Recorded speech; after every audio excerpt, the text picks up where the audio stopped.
Okay, the next section is concerned with the definition of aggregation and association. And of these two concepts, we will concentrate on aggregation because it's the most important one in the short term for modeling your applications.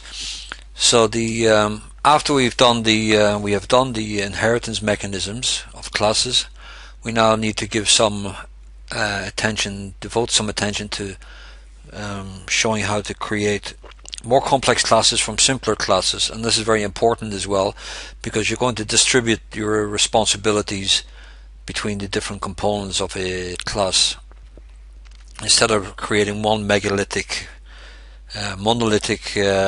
class, you actually break the class up into pieces. So it's like your car or an auto. It's got different parts like wheels and motor and engines and so on. And so the responsibilities of the class are distributed among its components. And the next step is to the amount of coupling between classes could be loose or tight. The looser the coupling, the easier it is to maintain your software and so on. So we're not talking about inheritance anymore, just for the moment. The first relationship between classes is aggregation, and we've spoken a little bit about it already. It's a whole part pattern. So one object is the major part, the whole, and the other classes are the parts or components. So we model, the actual model is an object consisting of other objects of different types, and it's a common technique in programming, so to assemble objects into bigger objects. And the parts can be fixed at runtime, can also be variable.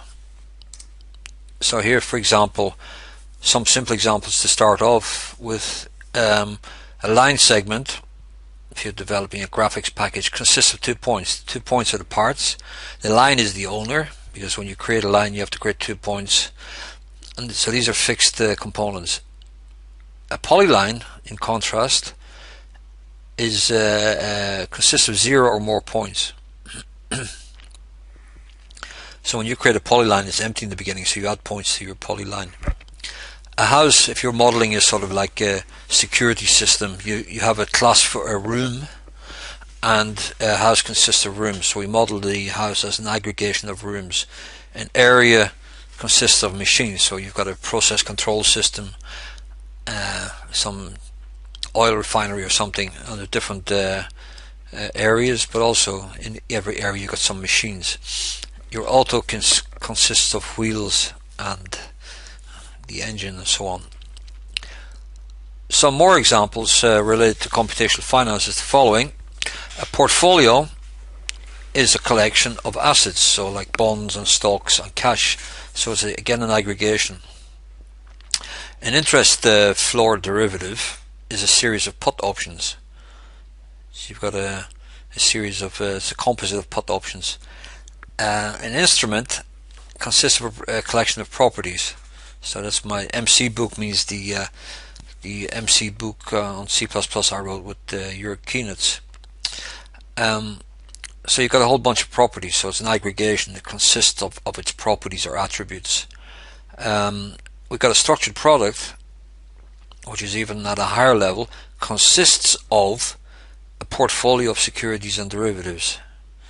And we can have recursive or nested portfolios by saying a portfolio consists of portfolios. So this is my aggregation.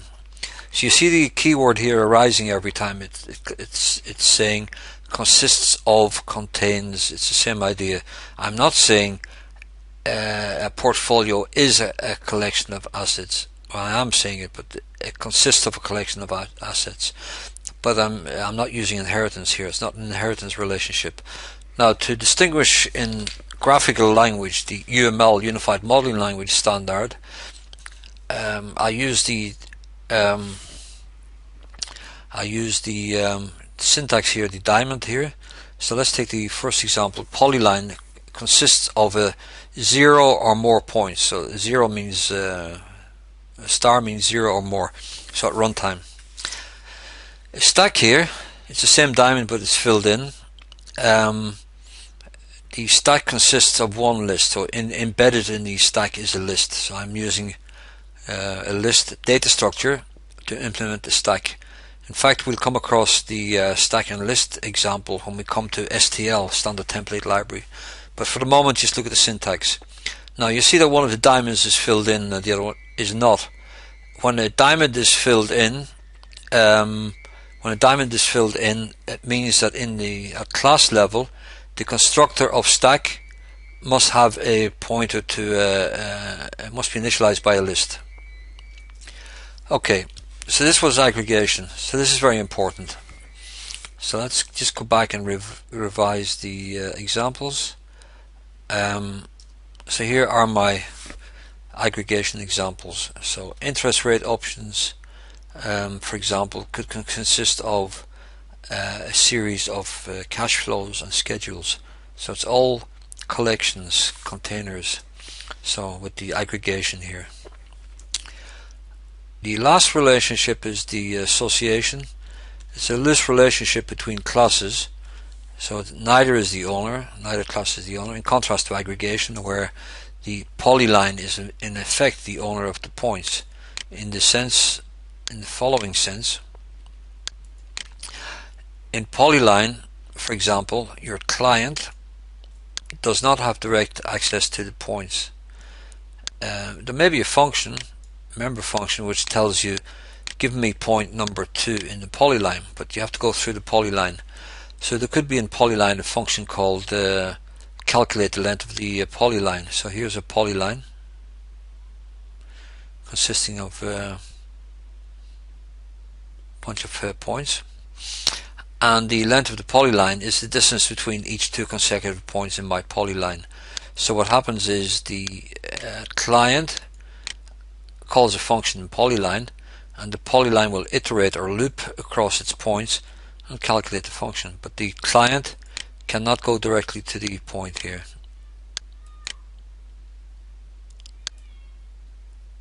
So there's no way the point can be accessed directly by the client. So that's the aggregation.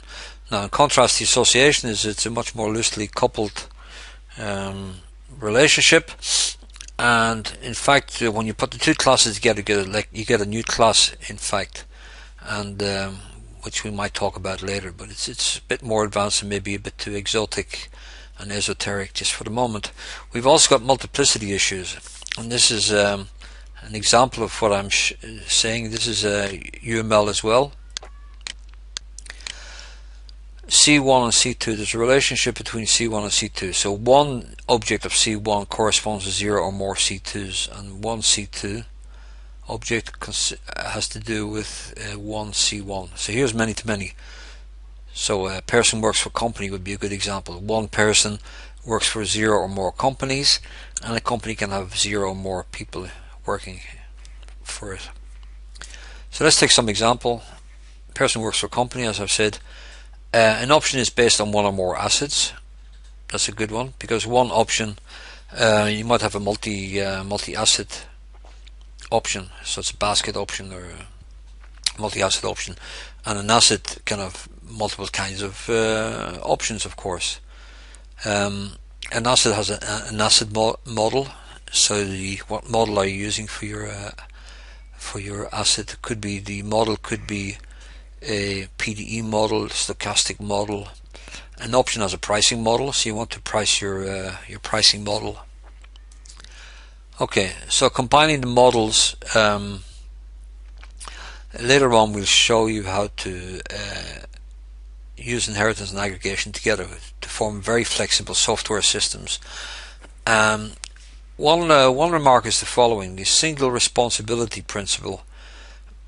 It means that when you're developing classes or systems, every class or system should have one major responsibility, not two major responsibilities, because when you change one responsibility, everything gets modified and it leads to unstable software. And you see a lot when people are developing classes, they tend to sometimes tend to produce very big monolithic classes which do everything. So the whole kitchen sink is thrown into the class, and that's not good. It's better to have smaller classes with very dedicated responsibilities, which use other classes or which are delegated to just the delegation principle. So here's a very simple example. Here's my class hierarchy as before, and my C class has a pointer composition to B. So C only knows about B at runtime, and at runtime it can be a D1 or a D2 or something else even.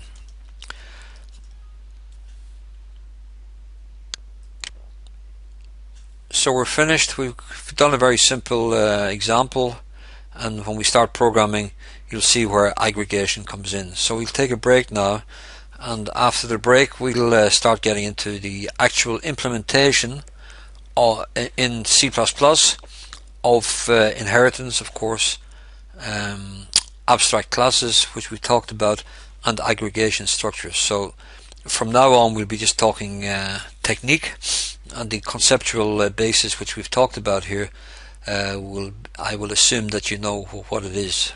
So we'll take a break now. See you later. Bye.